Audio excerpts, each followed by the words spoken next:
제22장. 환상의 골짜기에 관한 경고라. 내가 지붕에 올라가면 어찌함인고, 소란하며 떠들던 성, 즐거워하던 고울이여, 너희 죽임을 당한 자들은 칼에 죽은 것도 아니요 전쟁에 사망한 것도 아니라 너희 관원들도 다 함께 도망하였다가 활을 버리고 결박을 당하였고, 너의 멀리 도망한 자들도 발견되어 다 함께 결박을 당하였도다. 그러므로 내가 말하노니 돌이켜 나를 보지 말지어다. 나는 슬피 통곡하겠노라. 내 딸 백성이 패망하였으므로 말미암아 나를 위로하려고 힘쓰지 말지니라. 환상의 골짜기에 주 만군의 여호와께로부터 이르는 소란과 발핌과 혼란의 날이여, 성벽의 무너뜨림과 산악에 사무쳐 부르짖는 소리로다. 엘람 사람은 화살통을 메었고 병거 탄 자와 마병이 함께하였고, 기르 사람은 방패를 드러냈으니 병거는 내 아름다운 골짜기에 가득하였고 마병은 성문에 정렬되었도다. 그가 유다에게 덮였던 것을 벗김에 그날에야 내가 숲을 곳간에 병기를 바라보았고, 너희가 다윗성에 무너진 곳이 많은 것도 보며, 너희가 아랫못에 물도 모으며 또 예루살렘의 가옥을 개수하며 그 가옥을 헐어 성벽을 견고하게도 하며, 너희가 또 옛못의 물을 위하여 두 성벽 사이에 저수지를 만들었느니라. 그러나 너희가 이를 행하신 이를 앙망하지 아니하였고, 이 일을 옛적부터 경영하신 이를 공경하지 아니하였느니라. 그날에 주 만군의 여호와께서 명령하사 통곡하며 애곡하며 머리털을 뜯으며 굵은 배를 띠라 하셨거늘, 너희가 기뻐하며 즐거워하여 소를 죽이고 양을 잡아 고기를 먹고 포도주를 마시면서 내일 죽으리니 먹고 마시자 하는도다. 만군의 여호와께서 친히 내 귀에 들려 이르시되, 진실로 이 죄악은 너희가 죽기까지 용서하지 못하리라. 주 만군의 여호와의 말씀이니라. 오늘 본문 1절에 보면 환상의 골짜기에 관한 경고라 이렇게 시작하거든요. 그러니까 이건 뭐냐면 이사야가 환상을 본 겁니다. 근데 환상의 골짜기입니다. 골짜기. 이 골짜기는 예루살렘을 말합니다. 실제로 예루살렘은 주변에 기드론 골짜기, 무슨 흰놈의 골짜기, 이런 골짜기로 둘러싸여 있습니다. 그렇지만 이거는 그냥 단순한 지형지세만을 말하는 것이 아니라, 골짜기라고 하는 표현은 당시의 유다의 영적인 상태를 말하는 것이기도 합니다. 그래서 환상의 골짜기에 관한 경고라 이렇게 말을 하고 있는 겁니다. 그러니까 산의 높은 곳에서는 여러분 먼 데까지 다 볼 수 있지만, 어두운 골짜기에서는 아무것도 보지를 못합니다. 지금 예루살렘은 영적으로 골짜기와 같아서 미래를 볼 수 있는 그런 시력이 없는 겁니다. 앞에 지금 다가오고 있는 일이 있는데 그걸 볼 수 있는 눈을 상실했다, 그런 겁니다. 임박한 재난이 있어요. 큰 문제가 앞에 다가오고 있습니다. 그러나 이스라엘 백성은 하나님의 여러 차례 하시는 말씀에도 불구하고 그들은 회개하면서 하나님께로 돌이키지 아니하고 정신없이 살아가고 있는 것입니다. 그래서 이 환상이 어떻게 이루어지느냐 하는 것은 좀 성경 해석하는 사람들의 이렇게 좀 이론들이 있지만은, 보통은 주전 701년도에 아수르의 산헤립이 예루살렘 성을 포위하는 사건을 말합니다. 그래서 굴복을 받아가지고 결국 이제 돌아가게 되는데요. 그때 이 예언이 이루어진 겁니다. 그러니까 하나님이 이사야에게 미리 환상을 주시면서 지금 그들이 어떻게 해야 되는가에 관한 그런 경고의 메시지다라는 겁니다. 2절에 보면 소란하며 떠들던 성, 즐거워하던 고을이여. 이 말은 뭐냐 하면은 지금 막 즐거워하기도 하고 떠들기도 하고 그냥 평화시대니까 막 살아갑니다. 근데 너의 죽임을 당한 자들은 칼에 죽은 것도 아니요 전쟁에 사망한 것도 아니라. 근데 그 다음에는 죽음이 온다 이 말. 근데 이게 전쟁이 막 일어나 가지고 막 실제 치열한 공방전이 있어 가지고 그런 게 아니라 너의 관원들도 다 함께 도망하였다가 책임을 질 사람들이 다 도망을 했다가 화를 벌이고 결박을 당하였고 너의 멀리 도망한 자들도 발견되어 다 함께 결박을 당하였도다. 이런 어려움을 당하게 된다. 근데 이제 문제는 뭐냐? 멸망의 위기 앞에서 유다는 위기감이 하나도 없었다는 거예요. 그래서 4절에 보면 이사야는 미리 앞을 내다보고 있는 선지자잖아요. 그러니까 통곡을 하는 거죠. 통곡을 하는 거죠. 심판의 날이 다가오고 있었기 때문에. 그래서 5절에 보면 그날은 소란과 발핌과 혼란의 날이 될 것이다. 그리고 엘람인과 기르인으로 구성된 군대가 올 것이다. 엘람 사람은 화살통을 메었고 그랬잖아요. 6절에 병긋한 자와 마병이 함께하였고 기르 사람은 방패를 드러냈으니 병거는 내 아름다운 골짜기에 가득하여. 그러니까 병거가 가득했다. 완전히 이제 둘러진치고 포위하고 있고, 그 다음에 마병은 성문에 정렬되었도다. 기마병들이 성문 앞에 전체가 딱 도열해가지고 공격을 개시하기 직전의 모습인 거죠. 엄청난 위용을 갖춘 군대가 예루살렘 성을 포위하는 겁니다. 그러니까 이게 이제 아수르 군대가 당시에 이제 그 여기 나오는 엘람이나 기르라고 하는 거는 바사와 메대거든요. 그러니까 이들을 이제 속국입니다. 아수르에. 그러니까 이들 군대를 다 동원해 가지고 아수르가 남유다를 정복하기 위해서 온 그 사건을 말하고 있습니다.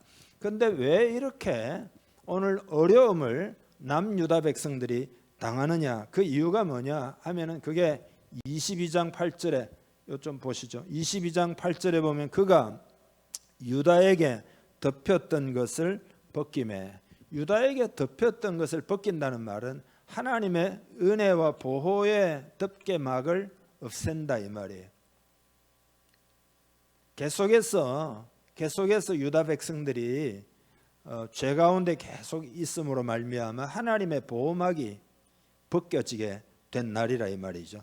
그 날에야 네가 숲을 곳간의 병기를 바라보았고, 이건 뭐냐면 위기가 온 다음에야, 미리 준비를 하면 좋은데 위기가 온 다음에야 현실을 깨닫고 허겁지겁 숲을 뭐라고 그랬죠? 숲을 곳간의 병기를 바라보았고, 성 무너진 곳이 많은 것을 보고 다 허물어졌거나 큰일 났거나 하면 그때야 막 성벽을 수축하려고 애를 쓰고, 그 다음에 물을 모아 저수지를 만들어.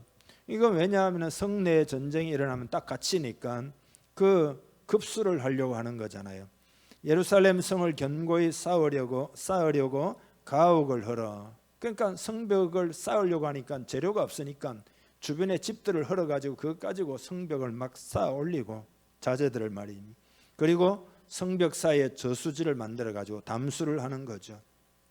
이렇게 막 애를 쓴다 이 말이죠.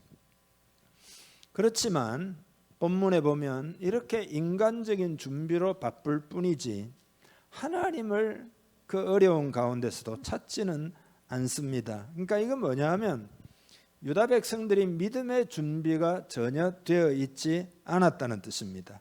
하나님이 회개하라 하셨고 하나님께로 돌아오라 했지만 전혀 그런 소리가 들리지를 않았고, 그들은 어려움 속에서도 자포자기하면서 내일 죽으리니 오늘 실컷 먹고 마시겠다 이렇게 했다는 겁니다. 그래서 그 12절에 보면은 바로 그런 이야기입니다. 그러니까 여러분 보셔요. 믿음이 있다면 이들이 선지자를 통하여 계속해서 말씀하셨기 때문에 진실하게 회개하면서 하나님을 찾으면 되는데, 믿음이 없으니까, 하나님에 대한 신뢰가 없으니까 내일 죽을 거니까 먹고 마시자 이러면서, 이게 기가 막힌 이야기란 말이죠. 믿음의 훈련이 안 돼 있단 말이죠. 그래서 위급 상황이 딱 되니까 이리 뛰고 저리 뛰고 하지만은 하나님을 의지하지 않기 때문에 그것 가지고 아수르 군대를 막을 수 있겠느냐, 그런 이야기입니다. 여러분, 사람들은 위기를 만날 때 다 다르게 반응을 합니다. 그러니까 문제라고 하는 것은 문제 자체가 아니라 문제를 맞이하는 태도가 중요합니다. 어떻게 문제를 맞이하느냐 그겁니다. 그러니까 우리는 문제 자체가 우리를 절대 망하게 하지 않는다는 것을 반드시 깨닫고 있어야 됩니다. 성경에 보면은 감당치 못할 시험 당함을 허락하지 않으신다는 겁니다. 그러니까 우리는 다 감당할 수 있어요. 문제는 뭐냐? 문제를 만나는 나의 태도가 잘못되면 그거는 오늘 이스라엘 백성처럼 우리를 망하게 할 수 있다. 그런 겁니다. 그러니까 태도가 인생의 성공과 실패를 결정한다. 그런 이야기입니다. 우리의 삶에 아무리 큰 어려움이 닥쳐도 태도가 중요하다.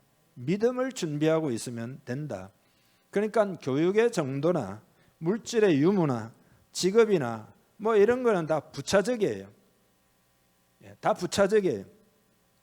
문제가 있고 문제가 없고 많고 적고는 핵심이 아니에요.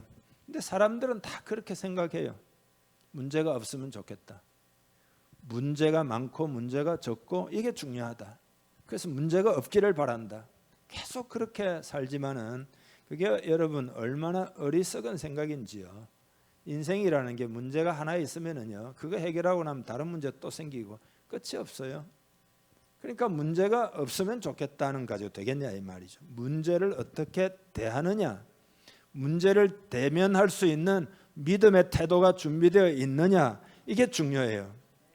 링컨이 남북 전쟁을 만났을 때, 그죠? 남북 전쟁이라고 하는 엄청난 위기잖아요. 내전이잖아요.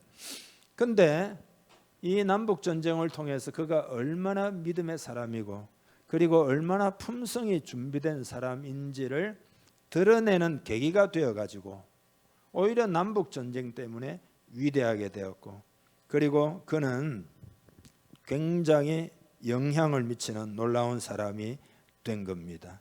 그러니까 문제를 만날 때 하나님의 자녀인 우리는 어떤 태도를 가져야 되겠느냐 하는 겁니다. 문제를 만나는 두 가지 태도가 있어요. 하나는 인본주의적인 태도고 하나는 신앙적 태도입니다.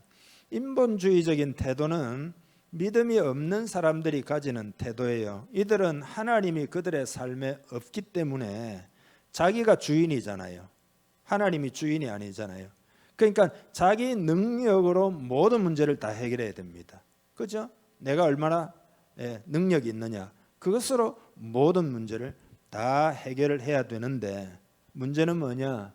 문제를 해결하려다가 결국은 지치고 고통을 당하게 됩니다. 왜냐하면 문제라는 것이 그렇게 호락호락하지가 않고 우리 스스로 해결할 수 있는 것이 절대 아닙니다.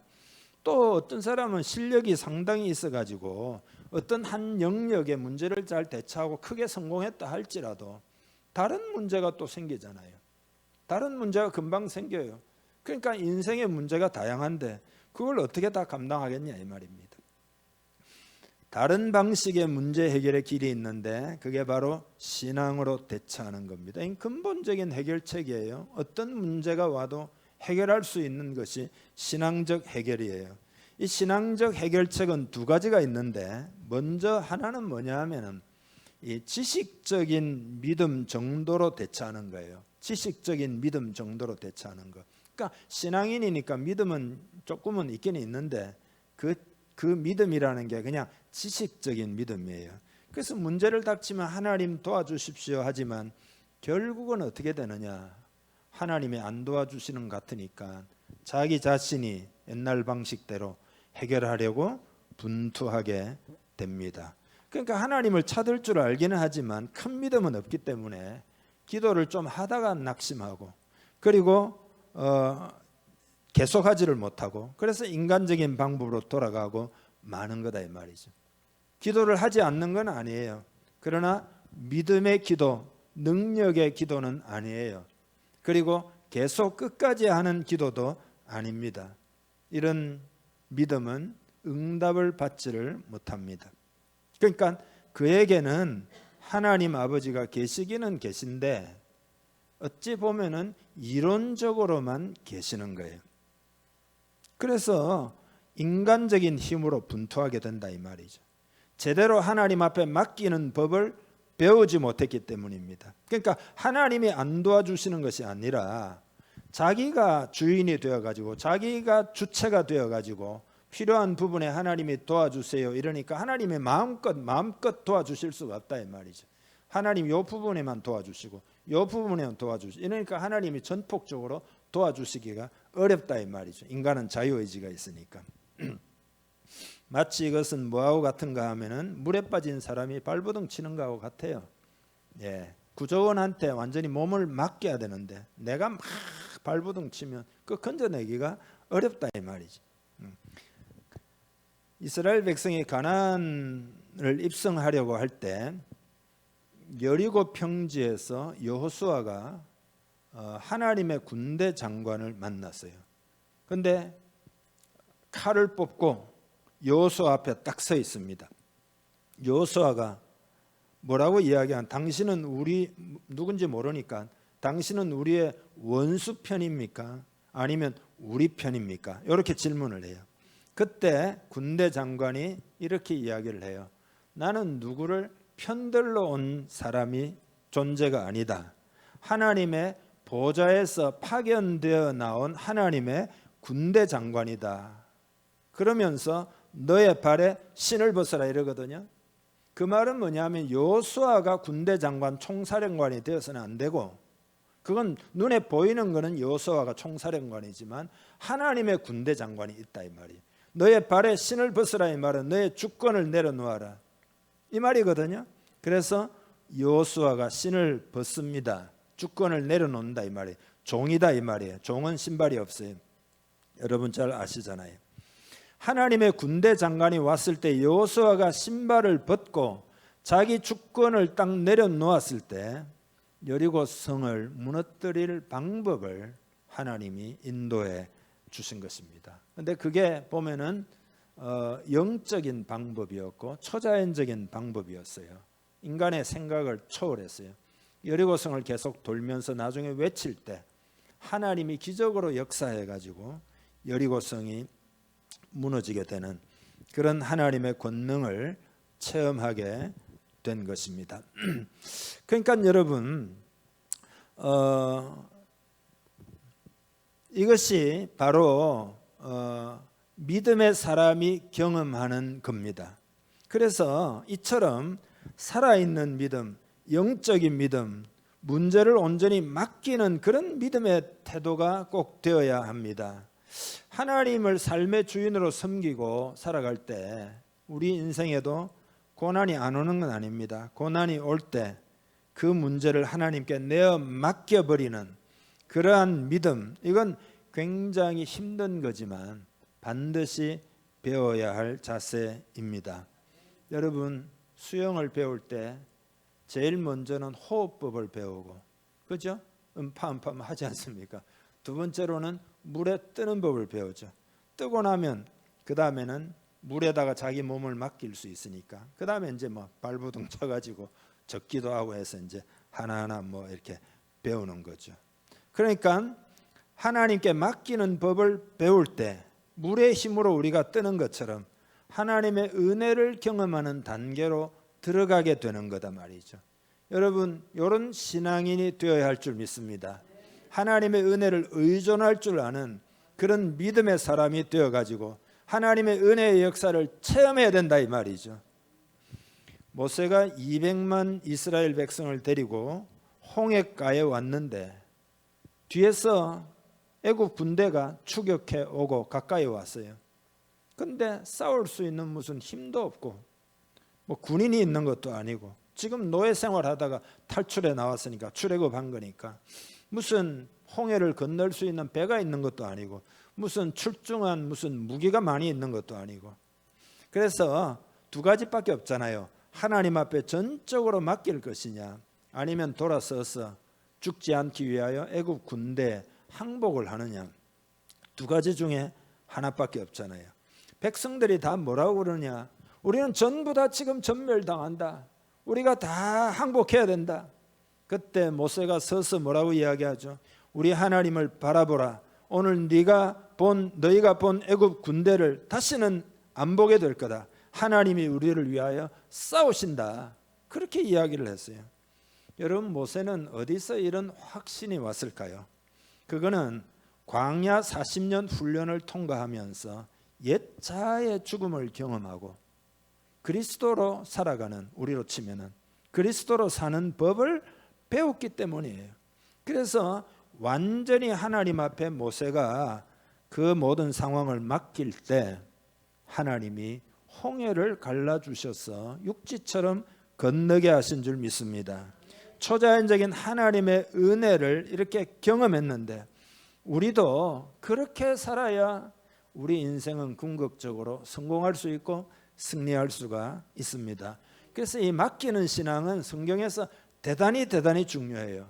예를 들어 베드로전서 5장 7절에 보면은 너희 염려를 다 주께 맡기라. 이는 그가 너희를 돌보심이라. 확대 번역 성경이라고 있거든요. 예, 거기에 보면 이렇게 되어 있습니다. 너희의 모든 불안과 모든 근심, 모든 걱정을 단번에 주께 맡기라. 그분이 사랑을 가지고 너희를 돌보시고 주시하시며 마음에 생각하고 계신다. 이렇게 번역을 했어요. 맡기라는 말은요, 영어 성경 오늘 우리 주보에도 나와 있죠. 영어 제목에 보면 캐스트라고 그래요. 캐스트라는 말은 던진다 그런 뜻. 그러니까 맡긴다라고 하는 것은 문제가 생길 때 사안을 하나님께로 즉시로 던져버린다, 던진다, 단번에. 예, 그것을 맡기는 것이라고 합니다. 그러니까 여러분, 우리는 지적인 차원의 믿음 있잖아요. 인간적 믿음이 있지만 지적인 믿음 정도예요. 이론적인 믿음이다 이 말이에요. 이런 믿음을 영적인 믿음으로 여호와께 완전히 던져버릴 수 있는 그러한 큰 믿음으로 이제 우리가 옮겨가야 됩니다. 예, 그렇게 옮겨갈 수 있기를 주님의 이름 축복합니다. 어떻게 그러면 우리가 이런 믿음을 가질 수 있을까? 이런 믿음을 가지고 여러분 사업을 해야 됩니다. 이런 믿음을 가지고 여러분의 삶의 문제를 대해야 됩니다. 이런 믿음을 가지고 가정을 경영해 가야 됩니다. 이런 믿음을 가지고 우리는 사역을 해야 되고 이런 믿음을 가지고 하나님 나라를 위해서 복음 증거해야 됩니다. 어떻게 이런 믿음을 가지느냐? 첫째, 이게 아주 중요한데요. 그리스도인 안에는 믿음이 있다는 사실을 깨달아야 됩니다. 이게 첫째예요. 내 안에 믿음이 있다는 사실을 깨달아야 됩니다. 이게 일단 가장 중요해요. 그러니까 많은 사람들이 그래요. 아이고 나는 믿음이 없어요 그러거든요. 믿음이 없어요. 여러분, 믿음이 없을까요 정말로? 어떤 사람은 기도해도 응답이 없으니까 나는 믿음이 없나 보다 이렇게 포기하는 사람들이 굉장히 많습니다. 그러니까 다시 말씀드려서 스스로 믿음이 없다라고 생각을 해요. 과연 그러냐? 성경을 일단 한 구절 찾아보겠는데요. 마가복음 11장 22절에서 24절까지 쭉 읽어보겠습니다. 예수께서 그들에게 대답하여 이르시되 하나님을 믿으라. 내가 진실로 너희에게 이르노니 누구든지 이 산들어 들리어 바다에 던져지라 하며 그 말하는 것이 이루어질 줄 믿고 마음에 의심하지 아니하면 그대로 되리라. 그러므로 내가 너희에게 말하노니 무엇이든지 기도하고 구하는 것은 받은 줄로 믿으라. 그리하면 너희에게 그대로 되리라. 아멘. 혹시 춥습니까? 덥습니까? 적당합니까? 적당하십니까? 예. 자, 여기 보면은 예수님이 이르시되 하나님을 믿으라 이랬는데 킹 제임스 버전이라고 있어요. 예, 거기에 찾아보니까 have faith in God거든요. 하나님 안에 있는 믿음을 가지라. 다른 말로 하면 하나님의 믿음을 가지라는 겁니다. 하나님의 믿음을 가지라. 여러분, 그러면은 하나님의 믿음을 가지면 그대로 된다는 겁니다. 그대로 된다. 이 산들어 들려 바다에 던져지라 하며 그 말하는 것이 이루어질 줄 믿고 마음에 의심하지 아니하면 그대로 되리라. 이렇게 말씀하고 있습니다. 그러면 여러분, 하나님의 믿음이라는 게 도대체 뭐냐 하면은 천지를 창조하실 때 보면 알 수가 있습니다. 하나님이 빛이 있으라 하니까 빛이 생겼어요. 근데 그 말씀을 하실 때에 그대로 될 줄 믿으셨다 이 말이죠. 그 믿음이에요. 실제로 그대로 되었다 이 말이죠. 근데 여러분, 이 믿음이 예수 믿는 사람 마음속에 있다는 겁니다. 이게 중요해요. 우리가 예수를 구주로 믿으면, 예수님을 구주로 믿으면, 믿는다는 건 영접한다는, 예수님을 구주로 믿으면 믿고 구원받은 거잖아요. 그러니까 믿고 구원을 받았으니까 우리에게 구원받은 사람은 믿음이 있습니까 없습니까? 믿음이 있다 이 말이죠. 그러니까 하나님 믿음을 주세요 라고 말하면 안 돼요. 왜냐하면 믿음이 이미 내 안에 있기 때문입니다. 믿는 자는 뭐예요? 믿는 자는 믿지 않는 세계 속에 살다가 믿는 세계 속으로 이사해 온 거잖아요. 옮겨온 거잖아요. 그죠? 그러니까 우리는 믿는 자다, 믿는 자다, 믿음이 우리 안에 있다 이 말이죠. 보통 사람들은 믿음이 없다라고 생각하기 때문에 믿음을 사용하지 않는 겁니다. 여러분에게 믿음이 있습니다. 여러분이 가지고 계신 믿음을 사용하시기를 주님의 이름 축복합니다. 믿음이 없다라고 생각하는 그리스도인들이 많이 있어요. 그러니까 이 부분을 반드시 해결을 해야 됩니다. 믿음이 있다는 것을 깨닫고 예수를 믿어 구원을 받았으니까 구원은 모든 거예요. 모든 것을 얻는 믿음이 나에게 있다. 믿음이 있으니까 예수를 믿었다 이 말이죠.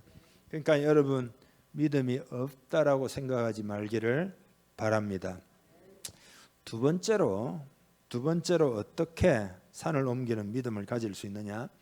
믿음이 자라야 합니다. 자라야 한다. 믿음이 나에게 엄청난 게 있기는 있지만은 씨앗의 형태로 내 안에 있다는 것을 깨달아야 합니다. 씨앗의 형태로 내 안에 있어요. 그러니까 싹을 틔우고 어떻게 해요? 그게 자라도록 만들어야 된다. 그러면은 그 씨앗 안에 모든 게 다 있어요. 사과도 있고, 어떤 씨앗 안에는 복숭아도 있고, 어떤 씨앗 안에는 땅콩도 있고, 하여튼 다 있습니다. 성경을 한 구절 보겠습니다. 마태복음 17장 20절 읽겠습니다. 이르시되 너희 믿음이 작은 까닭이니라. 진실로 너희에게 이르노니 만일 너희에게 믿음이 겨자씨 하늘만큼만 있어도 이 산을 명하여 여기서 저기로 옮겨지라 하면 옮겨질 것이요 또 너희가 못할 것이 없으리라. 아멘. 자, 겨자씨 하늘만한 믿음이 있어도, 이 말은 겨자씨는 세상에서 가장 작은 씨앗 중에 하나라고 그러잖아요. 아주 작은 거죠. 그렇지만 이건 뭐냐 하면은 그런 것만 있어도 산을 명하여 옮겨라 해도 옮겨진다는 말의 의미는 믿음의 잠재력을 말하는 겁니다. 믿음의 잠재력. 우리가 예수 믿어 구원받은 요 믿음이라고 하는 거는 그 안에 어마어마한 잠재력을 가지고 있다 이 말이죠. 잠재력. 그죠? 잠재력. 그 전에 그런 말씀을 드렸죠. 자기가 바본 줄 알았는데 나중에 보니까 자기가 천재더라 이거예요. 깨닫고 난 다음에 잠재력이 폭발하기 시작해가지고 멘사 회원이 되고 뭘 개발하고 막 이랬다는 거 아니에요.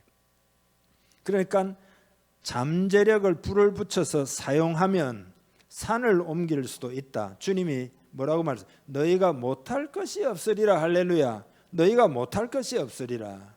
그래서 믿음을 이제 잠재력을 개발하듯이 믿음을 개발시켜야 된다. 자라게 만들어야 되는데 믿음을 자라게 만드는 일의 핵심이 뭐냐? 그게 하나님의 말씀인 줄 믿습니다. 믿음은 들음에서 나며 들음은 그리스도의 말씀으로 말미암았느니라. 여러분이 기도를 많이 한다고 믿음이 자라는 게 아니에요. 여러분이 봉사를 열심히 한다고 믿음이 자라는 게 아니에요. 말씀을 들음으로써 믿음이 자란다는 사실을 깨달아야 됩니다. 자, 말씀을 듣는 일을 위해서 여러분이 뭘 해야 되느냐? 묵은 땅을 기경해야 됩니다. 여러분이 씨앗을 심을 때 묵어 있는 땅을 그냥 심겠어요? 다 파헤쳐 가지고 돌도 골라내고 기경을 해야 되잖아요. 이스라엘 백성들의 심령이 지금 묵은 땅이에요. 오늘 본문 11절에 보면은 제가 그 표준 세번역을 찾아보니까 이렇게 되어 있어요. 이 일을 옛적부터 계획하신 분에게는 관심도 없었다. 지금 우리가 읽은 데는 공경하지도 않았다 이렇게 되어 있는데 표준 세번역에는 관심도 없었다. 관심도 없는 이게 뭐냐? 이게 묵은 땅이에요. 하나님께 관심이 없으니까 하나님을 의지하는 믿음이 있을 리가 없었다 이 말이에요. 얼마 전에 돌아가신 이어령 교수가 공부의 과정을 3단계로 설명을 했어요. 굉장히 의미가 깊어요. 그거를 3관이라 그래요. 3관. 첫째로는 관심, 두 번째로는 관찰, 세 번째로는 관계. 이렇게 설명했어요. 근데 여러분, 관찰이라고 하는 거는, 그러니까 관찰 뒤에 이제 관계, 관찰한 것을 나하고 관계 지을 때 내가 그것이 내 지식이 된다, 그런 이야기인데, 첫째 단계가 관심입니다. 사람들은 다 나름대로 관심 분야가 있어요. 어떤 사람은 스포츠를 좋아하고, 어떤 사람은 뭐 건강에 관심이 많고, 어떤 사람은 뭐에 관심이 있고, 마음과 열정이 움직이는 게 있어요. 천재의 첫째 조건이 뭘까요? 답 알고 있죠? 천재가 되려면 첫째 조건이 관심입니다. 관심. 관심 없는 천재는 없어요.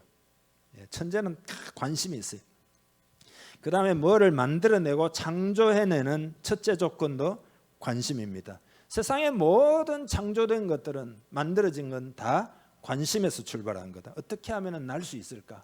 관심을 많이 기울이다가 라이트 형제가, 그죠? 비행기를 만들고. 예수님께서 이렇게 말씀하셨어요. 구하라 그러면 너희에게 주실 것이요, 찾으라 그러면 만날 것이요, 문을 두드리라 그러면 열릴 것이다. 여러분 보세요. 구하라, 찾으라, 두드리라, 이게 뭐예요? 이게 관심이에요.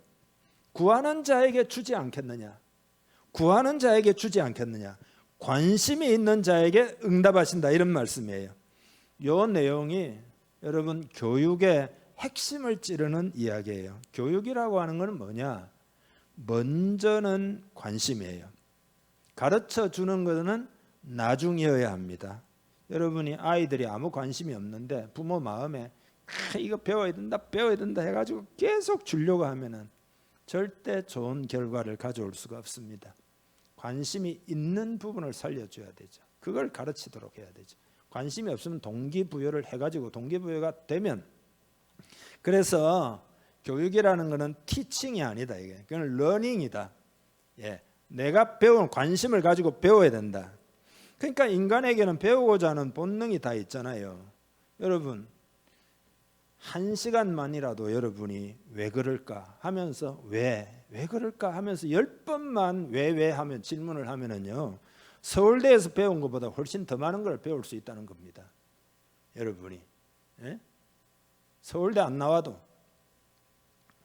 성경에서는 이 관심을 목마름이라 그래요. 목마름. 누구든지 목마르거든 내게로 와서 마시라. 여러분 영적으로 목이 말라야 됩니다. 이게 우선이에요. 그래야 생수를 마실 수가 있습니다. 목마르지 않는 심령을 묵은 땅이라고 하는 겁니다. 여러분이 묵은 땅이냐 아니냐, 여러분 어떻게 알 수 있느냐? 여러분 마음에 목마름이 없으면은 묵은 땅이에요. 그거 기경해야 됩니다. 믿음을 가지려고 하면 묵은 땅을 기경해야 됩니다. 목이 말라야 됩니다. 여러분 왜 목이 안 마를까요? 세상의 수원에서 뭔가를 많이 마셔서 그렇습니다. 세상 수원지를 찾아가가지고 뭔가를 많이 마셔가지고 영적으로는 그게 목마름이 없는 겁니다. 주님을 향한 목마름을 회복해야 할 줄로 믿습니다. 그래서 이건 뭐냐 하면은 관심, 하나님의 약속에 대해서 관심을 가지면 목마를 수 있어요. 여러분, 구원의 약속, 기도 응답의 약속, 인도의 약속, 승리의 약속, 재정에 대한 약속, 치유의 약속, 동행해 준다는 약속, 축복의 약속, 건강의 약속, 성령 충만의 약속, 부흥의 약속. 성경은 약속의 책이니까 신약, 구약 다 약속의 책이잖아요. 하나님의 약속에 대하여 관심을 가지게 되면, 그렇게 말씀에 대한 내 태도를 바꾸게 되면 여러분 마음에 갈증이 있고 그 다음에 하나님의 말씀을 여러분이 취하게 되고, 그러면 여러분은 믿음이 생기는 거다 이 말이죠. 두 번째로 믿음이 자라려고 하면은요, 말씀을 묵상을 해야 됩니다. 마음밭을 기경을 하고 난 다음에는 관심을 많이 기울이고 그 다음에 묵상을 해야 됩니다. 묵상. 여러분 말씀을 마음에 믿어야 믿음이 생겨요. 마음으로 믿어 의에 이르고, 맞죠? 마음에다가 심어야 된다니까. 그리고 내 마음이 하나님의 말씀과 합체가 돼야 됩니다.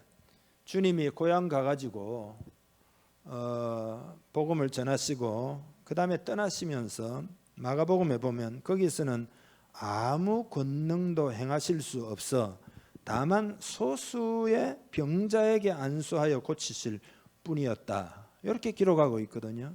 그러면서 주님이 마음이 아프셨다. 이상히 여겼다. 왜냐? 그들이 믿음으로 화합을 하지 않았기 때문에 마음에 그들이 마음에다가 믿음을 심지 않았기 때문에 그랬다는 겁니다. 여러분, 우리가 이제 믿음이라는 건 이런 겁니다. 여러분이 어떤 문제가 있어요. 근데 그 문제에 대해서 여러분이 어떻게 생각하느냐 하는 것은 중요하지 않습니다. 하나님이 어떻게 생각하시느냐가 중요해요. 그래서 하나님의 생각이 말씀에 다 담겨 있잖아요. 그 하나님의 생각을 내가 마음에 받아들이면 믿음이 생기는데 그 마음에 받아들이는 과정이 뭐냐? 그게 말씀 묵상이에요. 여러분 이해하시죠? 묵상하지 않으면 어떻게 되느냐? 말씀이 그냥 머리에 그냥 스쳐 지나가고 말지 내 것이 안 돼요.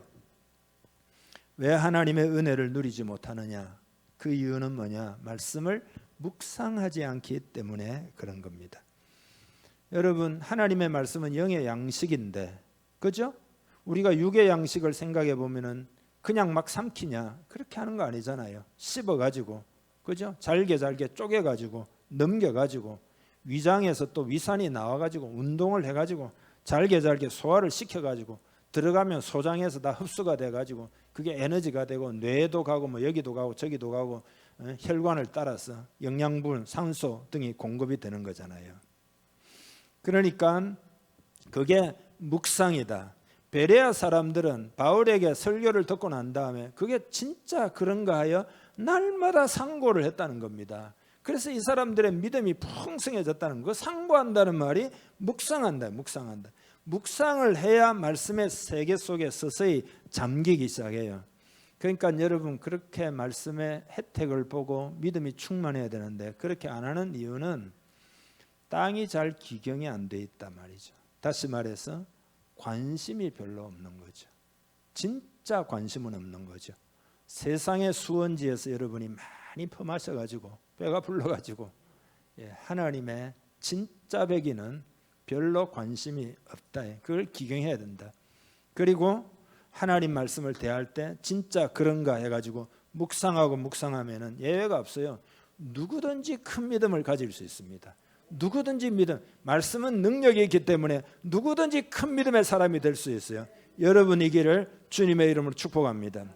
그래서 이런 믿음을 가지려면은 나에게 믿음이 이미 씨앗으로 믿음의 잠재력이 확 하나님과 똑같은 믿음 그게 나에게 있다는 것을 깨달아야 되고 두 번째로는 믿음이 자라도록 만들어야 되고 기경해가지고 묵상을 통해서 세 번째는 뭐냐?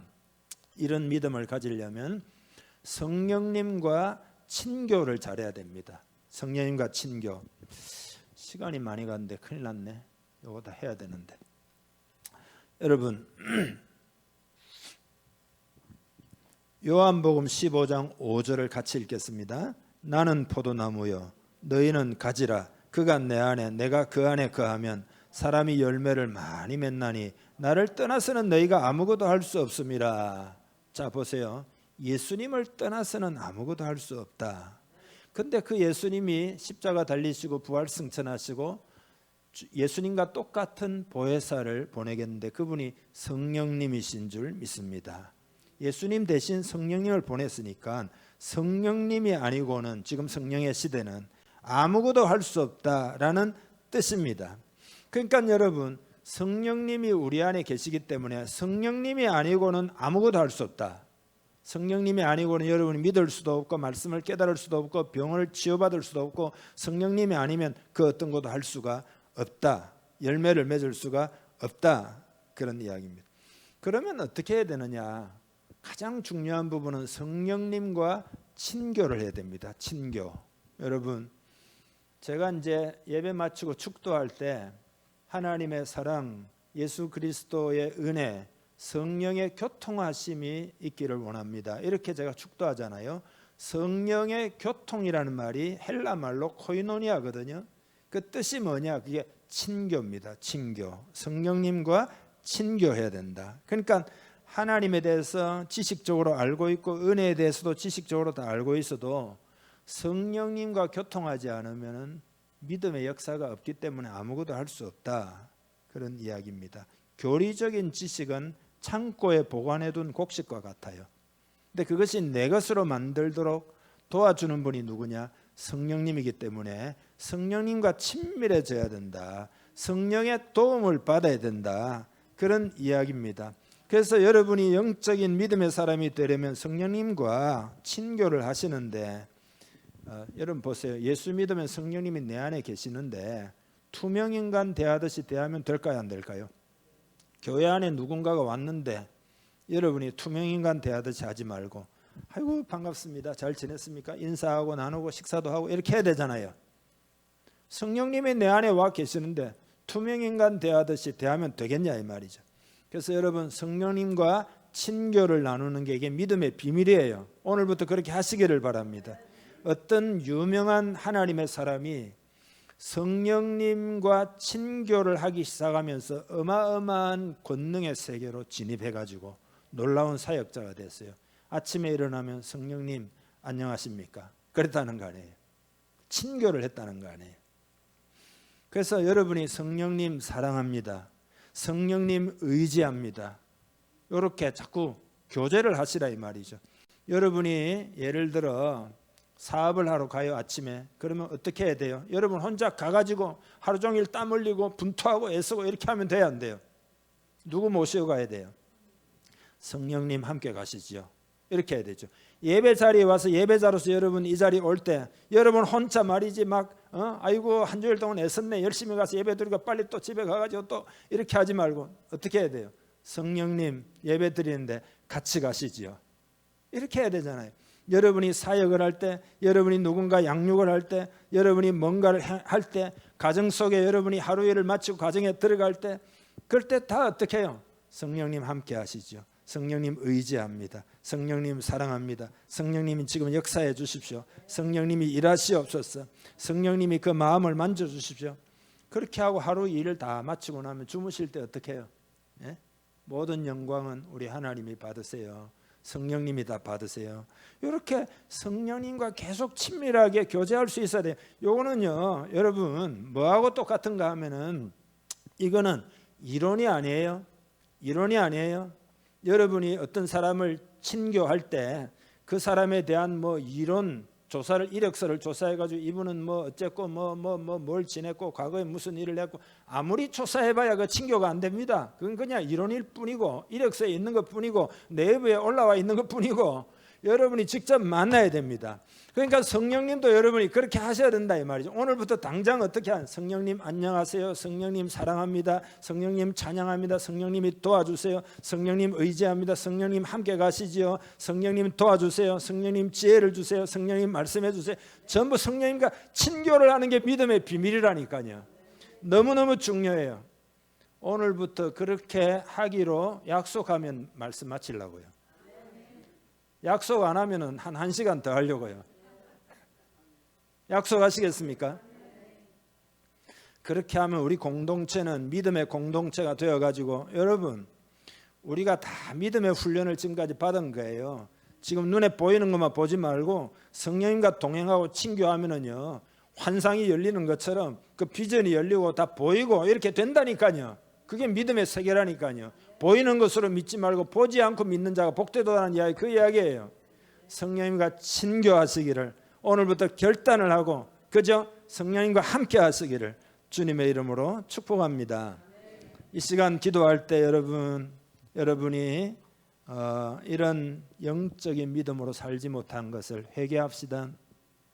그리고 하나님께 짐을 안 맡기고 그 맡기는 믿음이 없으니까 내가 분투하고 애쓰고 살아왔던 거 회개합시다. 그리고 오늘 말씀을 내 삶에 적용하기를 원합니다. 주여 역사해 주셔서 이 말씀대로 살아 큰 승리, 큰 성공, 내 삶에 큰 열매를 맺기를 원하고 우리 공동체도 놀랍게 하나님 앞에 쓰임 받기를 원합니다. 간절히 기도하겠습니다. 하나님의 신실한 하나님을 절대적으로 믿고 의뢰하는 하나님과 가까운 성령님과 친교하는 친구가 되기를 원합니다. 주님만이 우리의 도움이 되시는 줄 믿습니다. 초자연적인 믿음, 영적인 믿음, 하나님께 다 던져 맡기는 믿음으로 하나님 아버지 인생을 살게 해 주옵소서. 사업도 하게 해 주옵소서. 직장 생활도 하고 가정도 이루어가고, 그리고 그런 믿음으로 필요를 구하고, 그런 믿음으로 치유받고, 그런 믿음으로 사역하고, 그런 믿음으로 복음을 증거하고, 그런 믿음으로 교회를 세우고, 그런 믿음으로 승리하는 우리 공동체 되게 하여 주시옵소서. 축복하며 예수님의 이름으로 기도하옵나이다.